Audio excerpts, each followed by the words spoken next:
Hello friend, डीलो junction में आपका स्वागत है। और आज हम बात कर रहे हैं किस बात की? चैप्टर 6 की।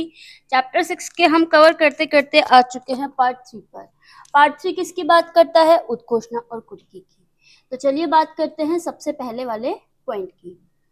उम्मीद करती हूँ आप लोग देख रहे होंगे हमारी बीएनएसएस की सीरीज। बीएनएसएस की सीरीज को आप देख रहे हैं तो प्लीज इसको लाइक कीजिए, शेयर कीजिए, सब्सक्राइब कीजिए और इस वीडियो को पूरा देखने की कोशिश कीजिए, क्योंकि आप पूरा वीडियो नहीं देखेंगे तो आपको कॉन्सेप्ट ही क्लियर नहीं होगा। आप लोग क्या करते हैं, इसको देखते हैं, बीच में छोड़ देते हैं, फिर आपको लगेगा कि अरे ये कंप्लीट ही नहीं हुआ। कोई भी काम जब तक हम आप शुरू करते हैं ना, तो उसको कंप्लीट करने की कोशिश किया कीजिए कि आज मैंने ये वीडियो देखा है, देखना शुरू किया है, तो कम से कम इस वीडियो को कंप्लीट तो करूं। नहीं तो आप आधा देखेंगे, आधा बाद में देखेंगे, तो आपको कॉन्सेप्ट क्लियर ही नहीं होगा। तो कॉन्सेप्ट क्लियर नहीं होगा तो फिर इस वीडियो बनाने का क्या मतलब है और आपको वीडियो देखने का क्या मतलब है?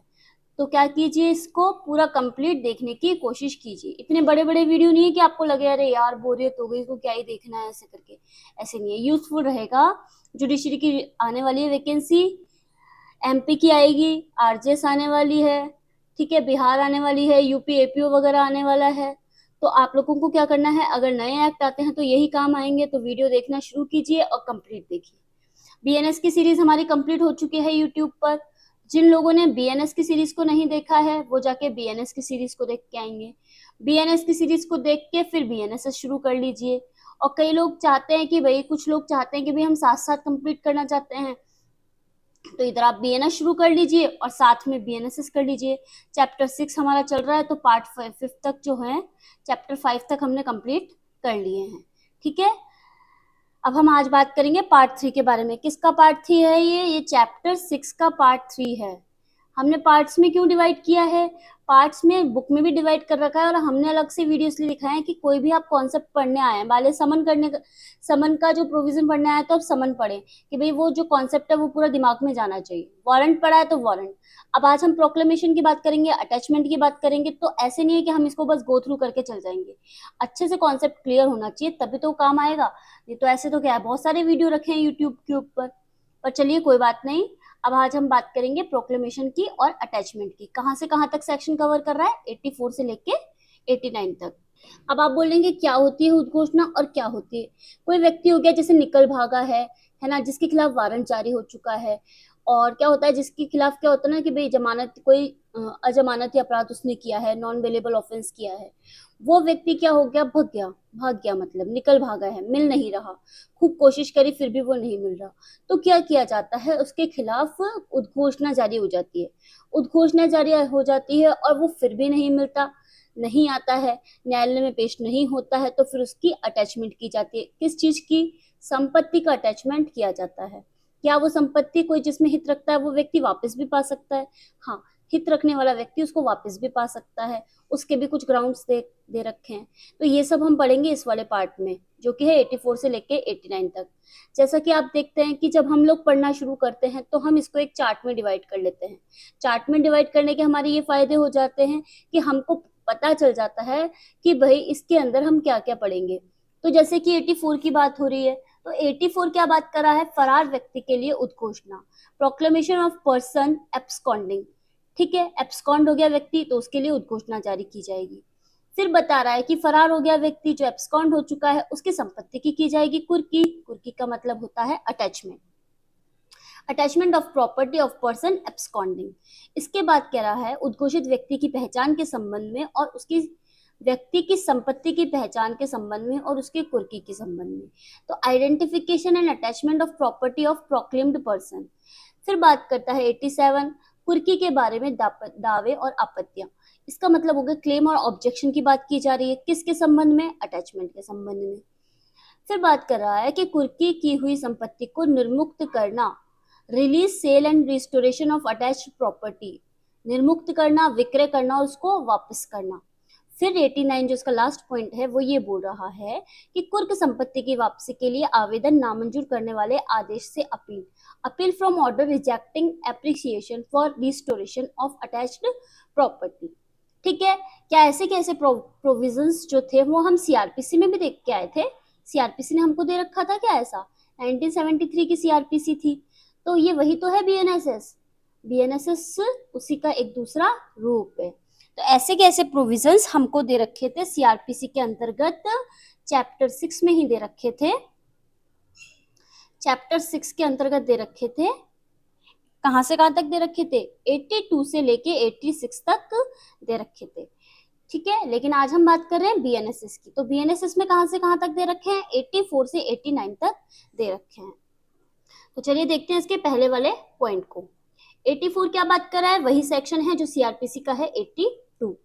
सीआरपीसी का जो सेक्शन आता था 82 वही ये बात करता था, जो कि है 84 बीएनएसएस का। फरार व्यक्ति के लिए उद्घोषणा, प्रोक्लेमेशन फॉर पर्सन एब्सकॉन्डिंग। तो इसमें क्या होता है, यदि किसी न्यायालय को विश्वास करने का कारण हो, मतलब कोर्ट को रीजन टू बिलीव हो कि कोई व्यक्ति, मतलब कोई भी पर्सन हो सकता है जिसके विरुद्ध उसने वारंट जारी किया है। एक व्यक्ति है, उसके खिलाफ वारंट जारी हो गया, ये व्यक्ति है, इसके खिलाफ वारंट जारी हो गया, और ये जो व्यक्ति है ये फरार हो गया, मतलब जो भी उसका क्षेत्र था, जो भी उसका घर था, निवास स्थान था, या उसका काम करने का स्थान था, जो भी उसका जिला था, क्षेत्र कुछ भी हो सकता है, वहां से ये व्यक्ति भाग गया। अब कहाँ भागा किसी को नहीं पता, या फिर क्या कर रहा है, इसी क्षेत्र में अपने आप को कहीं छिपा रहा है, जिस कारण से क्या हो रहा है, वारंट का निष्पादन नहीं हो पा रहा, यानी कि एग्जीक्यूशन नहीं हो पा रहा। किस चीज का? वारंट का। तो न्यायालय क्या कर सकता है, कोर्ट क्या कर सकता है, लिखित उद्घोषणा यानी कि रिटर्न में प्रोक्लेमेशन जारी कर सकता है, घोषित कर सकता है कि वो जो व्यक्ति है वो दिए गए स्थान पर, जो भी कोर्ट स्थान देगी वहां पर नियत समय पर, मतलब जो भी समय दिया गया होगा और स्थान दिया गया होगा उस पर हाजिर होगा। और कब तक होगा? जो प्रोक्लेमेशन जारी होगी ना, उस प्रोक्लेमेशन जारी होने के 30 दिन के अंदर अंदर उसको पेश होना होगा। मतलब, और ये वाली बात क्या हो जाती है, हमारे लिए इंपॉर्टेंट हो जाती है कि वो कब तक कोर्ट में हाजिर होगा और कब से होगा। उद्घोषणा प्रकाशित हुई है तब से 30 दिन के अंदर उसको क्या करना होगा, जहां पे भी कोर्ट कहेगी उस स्थान पर और जो भी समय न्यायालय देगा उस पर पेश होना होगा, हाजिर होना होगा। फिर जब हम इसका सेकंड क्लॉज देखते हैं तो ये हमको बोल रहा है कि भाई उद्घोषणा कैसे प्रकाशित की जाएगी। जो ये हमारा 84 वाला पॉइंट है ना, इसके अंतर्गत है टोटल 5 पॉइंट्स। फर्स्ट पॉइंट हमने यहाँ पे कवर कर लिया, बात करेंगे सेकंड पॉइंट की। क्या बोल रहा है कि उद्घोषणा कैसे प्रकाशित की जाएगी। तो निम्न तरीके से, यहाँ पे ये क्वेश्चन बन जाता है और हमारे लिए ये इंपॉर्टेंट हो जाता है कि भाई उद्घोषणा यानी कि प्रोक्लेमेशन जो होती है वो कैसे प्रकाशित होती है, पब्लिश की जाती है। तो सबसे पहला वाला जो पॉइंट है उसके अंतर्गत है 3 सब क्लॉज। क्या बोल रहे हैं कि जो प्रोक्लेमेशन होगी वो नगर ग्राम निवास जहां पढ़ा जा सके, जो व्यक्ति है, जैसे कि हमने ये व्यक्ति बनाया था, तो ये जहां पे भी रहेगा वहां पे क्या करेगा, उसके वहां पे लगा देगा। मतलब जिस भी जैसे घर वगैरह होता है ना, तो ये जो जिस घर में रहता होगा उस घर के बाहर लगा देगा। इसलिए लगा देगा कि भाई जिससे कोई भी व्यक्ति उसको पढ़ सके, ठीक है। ये बात ये वाले बोल रहे कि गृहवास निवास स्थान जहाँ पे हो वहां पे लगा सकता है। न्याय सदन जो होता है ना, कोर्ट वगैरह, कोर्ट के बाहर पे भी ऐसा लगाया जा सकता है। फिर सेकंड पॉइंट जो बोल रहा है वो बोल रहा है न्यायालय को लगे कि भाई दैनिक प्रकाशन जो होते हैं ना, मतलब दैनिक समाचार पत्र होते हैं। क्या होता है दैनिक समाचार पत्र? जैसे कि आप देखते हैं दैनिक भास्कर आता है, राजस्थान पत्रिका आता है, जो डेली आते हैं। क्या होता है, वीकली पेपर्स होते हैं, मंथली होते हैं और डेली वाले होते हैं। तो ये ऐसे कह रहा है कि अगर न्यायालय को लगे तो वो दैनिक समाचार पत्र जो हो सकता है उसमें भी प्रकाशित कर सकता है, पब्लिश कर सकता है। थर्ड पॉइंट क्या कह रहा है कि न्यायालय का लिखित कथन की उद्घोषणा विनिर्दिष्ट दिन उपधारा 2 के अकॉर्डिंग रीति से प्रकाशित हो गई है तो ये निश्चायक साक्ष्य होगा। अब ये निश्चायक साक्ष्य कहीं हमने और पढ़ा है, कंक्लूसिव प्रूफ पढ़ा है कहीं पे? तो जी हाँ, जब हम इंडियन एविडेंस एक्ट पढ़ते थे तो हमने इसको निश्चायक जो साक्ष्य होता है इसको पढ़ा था। कौन कौन से सेक्शंस कवर होते हैं? 41, 112 और 113। अब इसके जो सेक्शंस होंगे बीएसए के, ये आप लोग देख के रखेंगे कि भाई बीएसए में कौन से सेक्शंस हैं जो निश्चयक सबूत की बात करते हैं, ठीक है।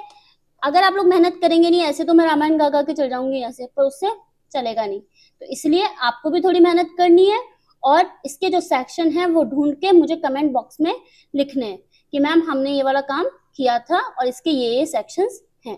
तो क्या बोल रहा है कि जो न्यायालय लिखित कथन जो होगा जिसकी उद्घोषणा जारी करेगा, जो उपधारा 2 के अकॉर्डिंग करेगा, वो इस बात का निश्चय साक्ष्य होगी, कंक्लूसिव प्रूफ होगी कि उद्घोषणा उस दिन प्रकाशित हो गई थी।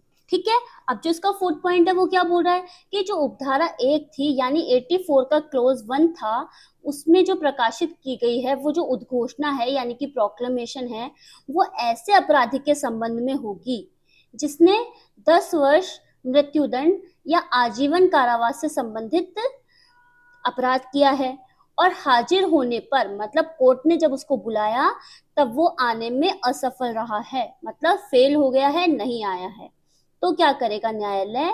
उद्घोषणा जारी करेगा। उद्घोषणा अपराधी के संबंध में उद्घोषणा जारी करेगा और ऐसी जो उद्घोषणा होगी वो उपयुक्त जांच करने के बाद करेगा। कैसी जांच? कि भाई वो वाकई व्यक्ति है या बिना किसी कारण के छुप रहा है या कारण के कारण छुप रहा है कि कोई रीजन है जिसके कारण वो छुप गया हो। तो इन सब चीजों की जांच की जाएगी और उसके बाद ही प्रोक्लेमेशन जारी की जाएगी। फिर ये बोल रहा है कि जो उपधारा 2 थी अभी हमने पढ़ा था, उपधारा 3 थी जो अभी हमने पढ़ी है 84 का 2 और 3, इसके जो प्रोविजंस होंगे वो जो क्लोज 4 है ना ये वाला, इसके अंतर्गत जो उद्घोषणा की गई है, मतलब इनमें जो व्यक्ति दे रखे ना अपराध किया गया हो, हाजिर नहीं हुआ हो, इनके संबंध में लागू होगी जैसे कि उपधारा 1 में उद्घोषणा लागू होती है। इतना इंपॉर्टेंट पॉइंट नहीं है पर ये 4 पॉइंट हमारे लिए इंपॉर्टेंट हो जाते हैं। बात करते हैं नेक्स्ट पॉइंट की। ये बोल रहा है फरार व्यक्ति की संपत्ति की कुर्की। अब यहाँ पे क्या किया जा रहा है? अटैचमेंट किया जा रहा है। कैसे किया जा रहा है तो देखते हैं। इसके अंतर्गत टोटल कितने पॉइंट है? इसके अंतर्गत है टोटल 6 पॉइंट। 84 में कितने पॉइंट थे? 5 पॉइंट थे। यहाँ पे हमको पढ़ने पड़ेंगे 6 पॉइंट। क्या बोल रहा है? ये वही सेक्शन है जो 83 हुआ करता था सीआरपीसी के अंतर्गत। क्या कैसे करेंगे इसके अंतर्गत? तो देखिए सबसे पहले क्या होता है,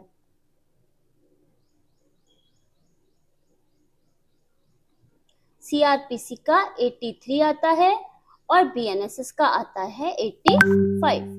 बात क्या बोल रहा है कि फरार व्यक्ति की संपत्ति की कुर्की, attachment of property of person absconding. तो इसके अंतर्गत जो सेक्शन 84 में जो उद्घोषणा जारी करने वाला न्यायालय तो सबसे पहले कब करेगा? तो ऐसे कारणों में से जो लेखबद्ध किए जाएंगे, मतलब रीजंस को रिकॉर्ड करते हुए, लेखबद्ध करते हुए, रिटर्न करते हुए, उद्घोषणा जारी करने के बाद, मतलब प्रोक्लेमेशन जारी हो जाती है उसके बाद किसी भी समय यानी कि एनी टाइम उद्घोषित व्यक्ति की जंगम और स्थावर यानी कि मूवेबल और इमूवेबल दोनों प्रकार की जो संपत्ति होती है उसकी कुर्की का आदेश दे देता है, यानी कि अटैचमेंट का ऑर्डर यहाँ पे दिया जाता है। तो यहाँ पे प्रश्न बनता है कब? ठीक है, कि अटैचमेंट का आदेश कब देता है। परंतु यहाँ पे एक परंतु दे रखा है हमको। क्या बोल रहा है कि यदि उद्घोषणा जारी करते समय, प्रोक्लेमेशन को जारी करते समय न्यायालय को लगता है कि जिसके खिलाफ हमने उद्घोषणा जारी की है, प्रोक्लेमेशन जारी की है, वो अपनी समस्त संपत्ति या उसके भाग का, ये उसकी पूरी संपत्ति हो गई या उसका कोई भाग हो गया, उसको व्ययन करने वाला है, बेचने वाला है, या न्यायालय की जो स्थानीय अधिकारिता है, जो लोकल जुरिस्डिक्शन है कोर्ट का, उससे उसको हटाने वाला है, तो उद्घोषणा जारी करने के साथ साथ उसकी संपत्ति की कुर्की का भी यानी कि अटैचमेंट का ऑर्डर भी दे सकता है। तो यहाँ पे क्या क्या हो गया? प्रोक्लेमेशन प्लस अटैचमेंट दोनों जारी कर सकता है। ठीक है, कॉन्सेप्ट क्लियर? नेक्स्ट पॉइंट की बात करते हैं। अब ये सेकेंड पॉइंट बोल रहा है कहाँ पे कि संपत्ति की कुर्की प्राधिकृत करेगा। तो कहाँ प्राधिकृत करेगा? यहाँ पे क्वेश्चन बन गया कहाँ। तो सबसे पहले क्या बोल रहा है? जिले में जहाँ आदेश दिया गया है उस जिले में उस व्यक्ति की संपत्ति की कुर्की करेगा। ये एक जिला है, इस जिले में उसने ऑर्डर दिया है और यहाँ पे उसकी संपत्ति भी है, तो यहीं पे तो संपत्ति की कुर्की का ऑर्डर देगा ना। तो यहाँ पे बात करें। फिर बोल रहा है जिले के बाहर, ये जिला है, जिले से बाहर जाके दूसरी जगह हो गई कहीं, जिले के बाहर जिला मजिस्ट्रेट कौन करेगा? डीएम। जिसके जिले में ऐसी संपत्ति है, इसका ये वाला जिला हो गया, इसके एरिया में इसकी संपत्ति स्थित है, तो उसको क्या करेगा, पृष्ठांकित कर देगा। ठीक है, ये वाली बात कंप्लीट। पार्ट बढ़ते हैं 3 की तरफ। अब ये बोल रहा है कैसे करेगा। 3 में पूछ रहा है क्वेश्चन कि ये कैसे करेगा संपत्ति की कुर्की। तो यदि जिस संपत्ति को कुर्क किया जाना है, मतलब अटैच किया जाना है, और वह ऋण है या कोई अन्य जंगम संपत्ति है, अदर मूवेबल प्रॉपर्टी है, तो इसकी धारा के अकॉर्डिंग, ये जो हमारी धारा है हम पढ़ रहे हैं 85, तो 85 के अकॉर्डिंग अभिग्रहण के द्वारा, अभिग्रहण क्या होता है, अभिग्रहण को कहते हैं सीज करना। अब ये सीज करना क्या होता है मैम, तो सीज करना आपने देखा होगा ना, कई बार ये खाद्य अपशिष्ट वाले होते हैं, तेल सीज कर लिया, घी सीज कर लिया, जूस वगैरह कर लेने जाते हैं तो उनको रख लेते हैं। सीज का मतलब हो गया वो अपने कब्जे में उस चीज को ले लेते हैं। या फिर क्या करते हैं, रिसीवर की नियुक्ति के द्वारा, by the appointment of a receiver, उस संपत्ति को कुर्क किया जा सकता है। या फिर क्या हो सकता है, उद्घोषित व्यक्ति संपत्ति में से किसी चीज का परिधान नहीं करेगा ऐसा आदेश देके, मतलब ये ऑर्डर दिया जाता है कि ये जो इसकी प्रॉपर्टी है इसमें से ये किसी और को नहीं देगा, तो इस तरीके का आदेश देके भी ऐसा किया जा सकता है। या तो ये सारे ऑर्डर्स हो जाएंगे, या इनमें से कोई भी 2 ऑर्डर करके ऐसा किया जा सकता, 2 रीतियों से ऐसा किया जा सकता है। चींटियां लग रही है, रीतियां, रीतियां, कोई भी जो होता है ना तरीका, रीति का मतलब तरीका, ठीक है। तो जिस संपत्ति को कुर्क करने का ऑर्डर दिया है वो स्थावर है, यानी कि इमूवेबल है। तो जो ये धारा होती है हमारी 85, उसमें कुर्की जिले के कलेक्टर के द्वारा की जाएगी। और यदि भूमि राजस्व सरकार को राजस्व देने वाली है, यानी कि रेवेन्यू से रिलेटेड अगर प्रॉपर्टी है, तो कलेक्टर के द्वारा की जाएगी। कौन सी प्रॉपर्टी, इमूवेबल प्रॉपर्टी। ठीक है, कॉन्सेप्ट क्लियर। आगे बढ़ते हैं। बात बोल रहा है कि अन्य दशाओं में, कि भाई ये तो हमने पढ़ लिए, अब इनके अलावा अन्य दशाओं में कुर्की कैसे की जाएगी, अटैचमेंट कैसे किया जाएगा। तो सबसे पहले लिया जाएगा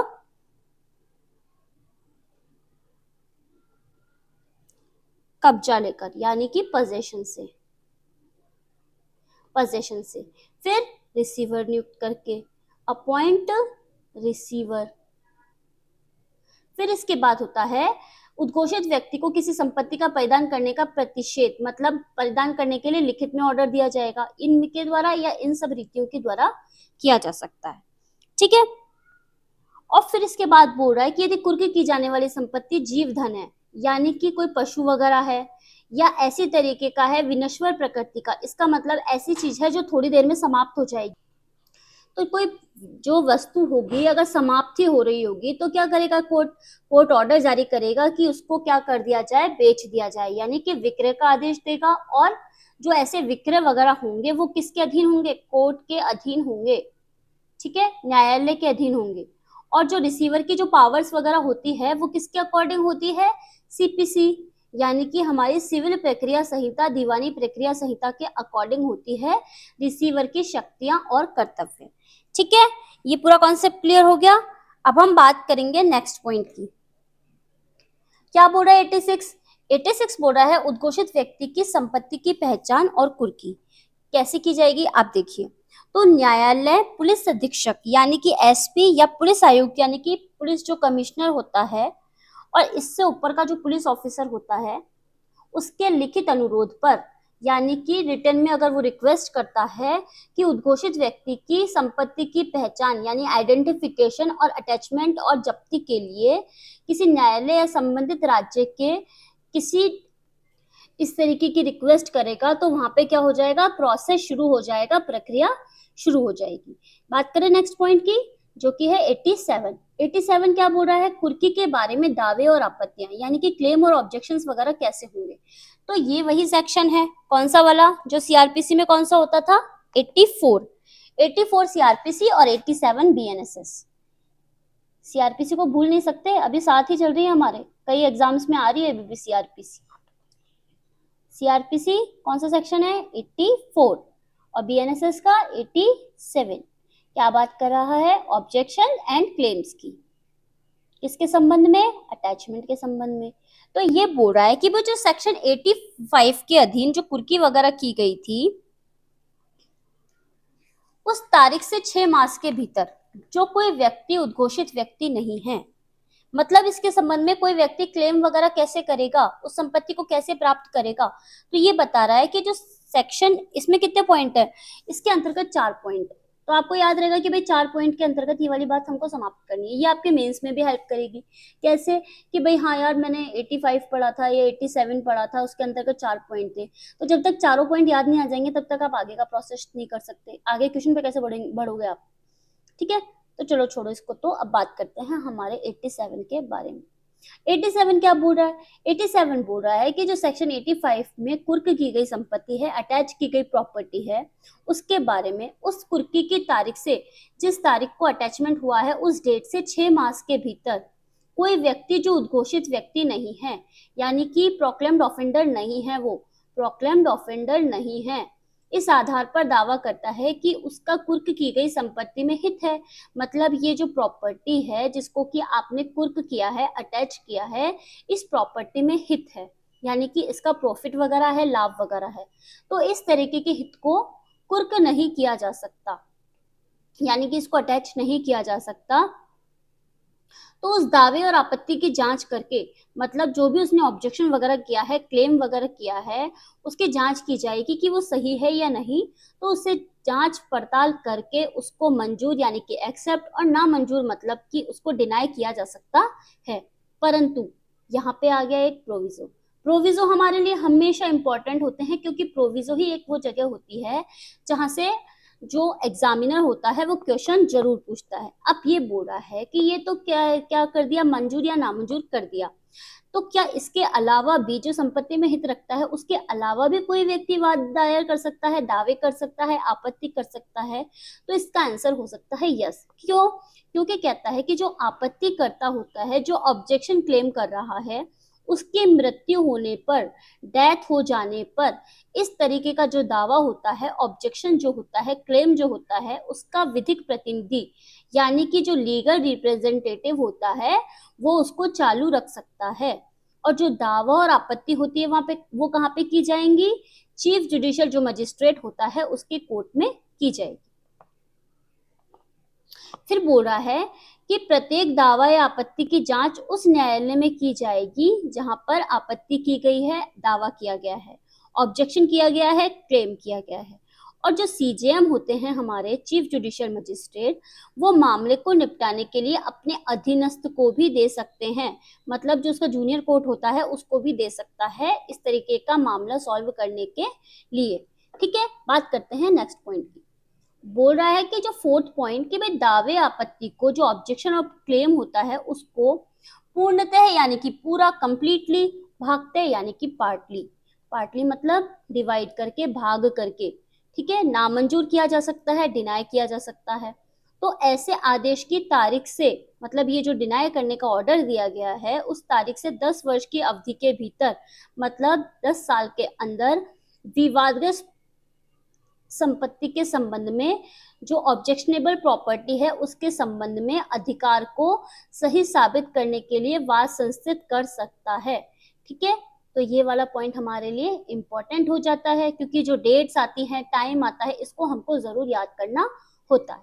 वह आदेश ऐसे वाद के यदि कोई हो, परिणाम के अधीन रहते हुए निश्चायक होगा। ठीक है, कंक्लूसिव होगा। बात करते हैं सेक्शन 88 की। क्या बोल रहा है? कुर्क की गई संपत्ति को निर्मुक्त और विक्रय करना और वापस करना, release, sale and restoration of attached property. क्या होगा इसके अंतर्गत?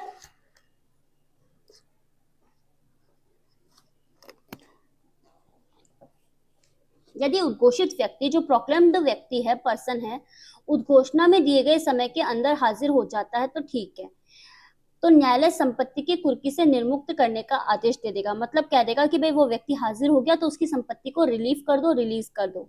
और यदि उद्घोषित व्यक्ति उद्घोषणा के दिए गए समय के अंदर हाजिर नहीं होता है तो जो कुर्क की गई संपत्ति है, जो अटैच की गई प्रॉपर्टी है, वो स्टेट गवर्नमेंट के व्ययधीन होगी। मतलब जो स्टेट गवर्नमेंट होगी वो उसको बेच सकेगी, अपने पास रख सकेगी। और उसका विक्रय कुर्की की तारीख से 6 मास के अवसान हो जाने पर या निपटारा हो जाने पर ही किया जा सकता है। तो डेट जैसा कि हमको भूलना नहीं है।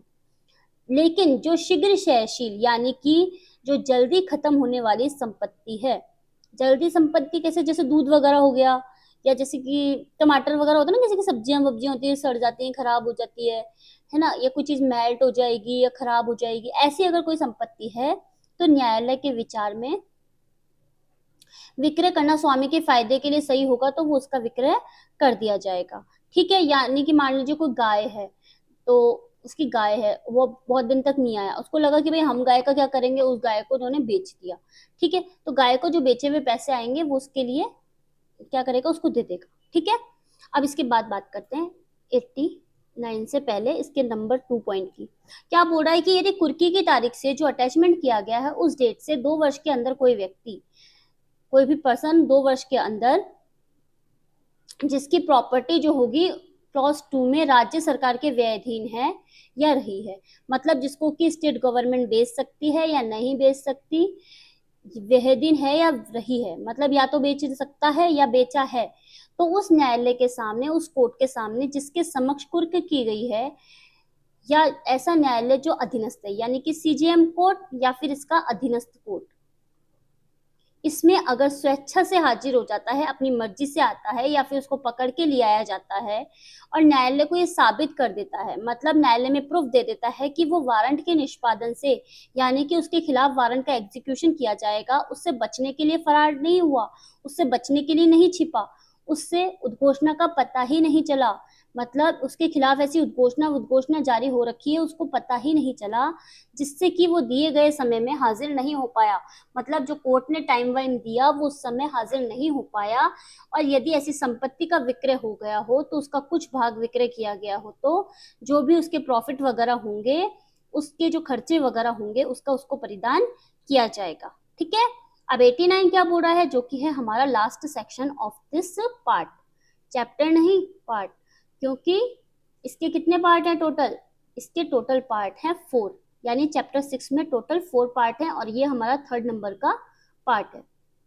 तो ले लेते हैं पेन। क्या बोल रहा है कि कुर्क संपत्ति की वापसी के लिए आवेदन नामंजूर करने वाले आदेश से अपील, यानी कि appeal from order rejecting application for restoration of attached property, तो उस न्यायालय में की जाएगी अपील जिसे प्रथम दिए गए न्यायालय के दंडादेशों से सामान्यतः अपील की जाती है। इसका मतलब जहां पर जनरली अपील की जाती है वहां पे अपील की जाएगी। ठीक है, तो ये तो पॉइंट हुए हमारे कहां से कहां तक, 84 से लेके 89 तक किस संबंध में है, उद्घोषणा और कुर्की के संबंध में। 84 से 89 प्रोक्लेमेशन एंड अटैचमेंट के संबंध में प्रावधान बताते हैं, जो है चैप्टर 6 और पार्ट 3। ठीक है, नेक्स्ट में करेंगे हम पार्ट 4 और पार्ट 4 करके हमारा चैप्टर 6 कंप्लीट हो जाएगा। ठीक है, उम्मीद करती हूँ आप लोग साथ साथ इनको कर रहे हैं, नोट्स बनाते हुए चलिए। किसी तरीके की कोई प्रॉब्लम है तो आप हमारे टेलीग्राम चैनल से जुड़ सकते हैं। आपको अगर लगता है कि किसी सेक्शन में हमको प्रॉब्लम आ रही है, या आपको लगता है कि क्या यहाँ पे कोई पनिशमेंट वगैरह कुछ अलग से है, हमको समझ में नहीं आ रहा, तो आप मेरे को टेलीग्राम चैनल जो है हमारा डी लॉ इंस्टीट्यूट का टेलीग्राम चैनल है, आप वहां पे मुझे मैसेज कर सकते हैं। ठीक है, और इसके बाद क्या होगा कि आपकी प्रॉब्लम का सॉल्यूशन हो जाएगा। तो मिलते हैं नए लेक्चर के साथ। Thank you so much.